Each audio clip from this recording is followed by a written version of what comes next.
Alright everyone, welcome back to the channel for another Bitcoin update. In today's episode, we're going to be talking about the MVRV Z-score. Now, this is another beautiful chart that will help us identify periods where Bitcoin is extremely overvalued or undervalued relative to its fair value. Now, this uses three different metrics. You can see this blue line on the chart right here. This is the market value. This is simply the current Bitcoin price multiplied by the number of coins circulating. We then have the realized value, which is this orange line just underneath this chart. And if we want to look at the realized price, we can see this is basically the exact same chart, just plotting the actual price of Bitcoin and the realized price. Now, the realized value, which once again is this orange line floating through our chart, is simply the price of each Bitcoin when it was last moved. It adds up all the individual prices of all those Bitcoins when they were last moved, and it takes the average of them and it multiplies that average by the circulating supply. And finally, we have the Z-score. Now, the Z-score, this is simply a standard deviation test, and if you want to look at the formula of how to get the MVRV Z-score, you can simply see it here. It is the summation of the market cap in US dollar terms minus the realized cap in US dollar terms divided by its standard deviation times the market cap in US dollars. So with that being said, let's jump right into the video. Now, what you will notice, mainly I want to talk about the Z-score for this chart, and then we can move over to the realized price, because this is a very simple metric to help us understand, when the majority of people are in profit, when the majority of people are not in profit.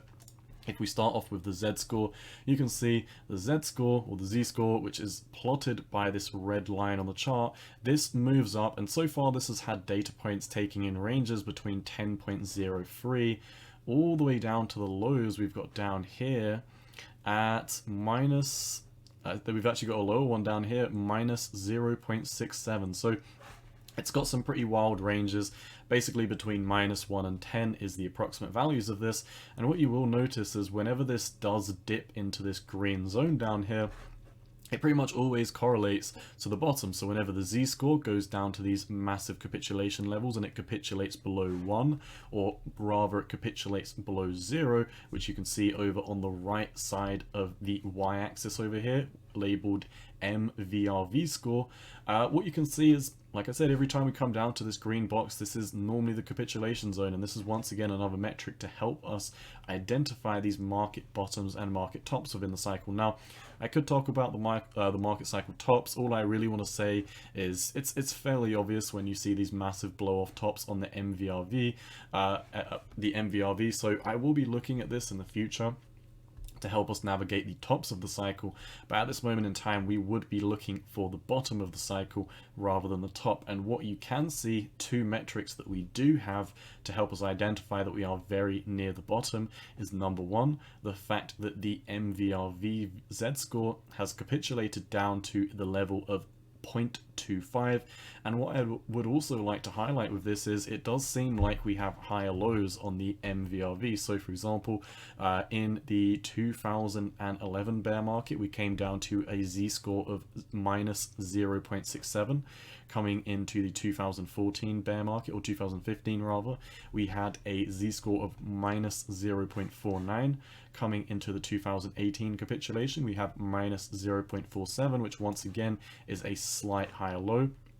Coming into the 2020 pandemic, we were sitting at a valuation of minus 0.16, and this is where it gets tricky. Are we looking at this in terms of the market cycle lows of the bear market, or are we just looking at the summation of all of the data as a whole? Because if we are including the 2020 capitulation, which in my opinion I don't think we should consider this, you can see this was down here at minus 0.16, and we're currently floating below that level at minus 0.25. So it does seem like we are in that final capitulation stage, at least according to previous data that we do have on the MVRV Z-score. Now, one other metric that we can use to look at whether we are extremely undervalued, or are the majority of people are in profit, we can look at the realized price. And once again, this orange line, which is the realized price, is simply what it does is it takes the average value of Bitcoins when they were last moved, it adds up all of those individual prices, and it takes the average of them and it multiplies that average price by the circulating supply. And what you can see with this metric is when the blue line, which is the price line on a logarithmic growth curve scale, crosses below the realized price, meaning that as a majority, the majority of people who have previously transacted in Bitcoin, the average price that they have on that Bitcoin is now under the water. And subsequently, you can see we do not spend long below this average price. If we zoom in to this range over here, you can see between the period of September 2011 over to December 2011, representing a couple of months or so, we were out of this range.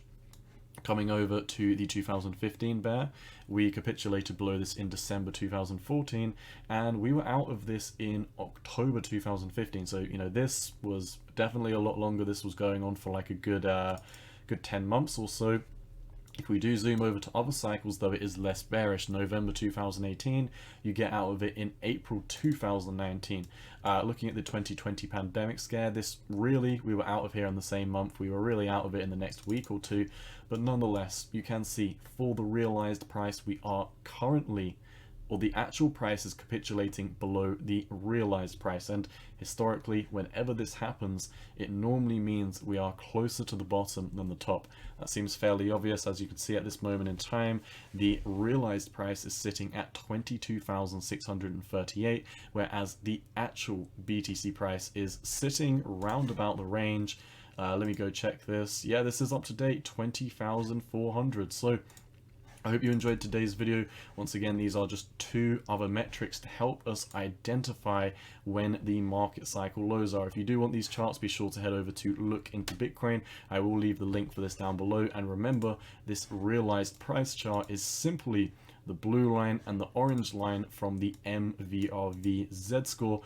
We just talked about the Z-score over on this chart and then moved over to the realized price to pretend that the MVRV Z-score was not on this chart. So that's all I've got for you for today's video. As always, Cowboy out. Peace.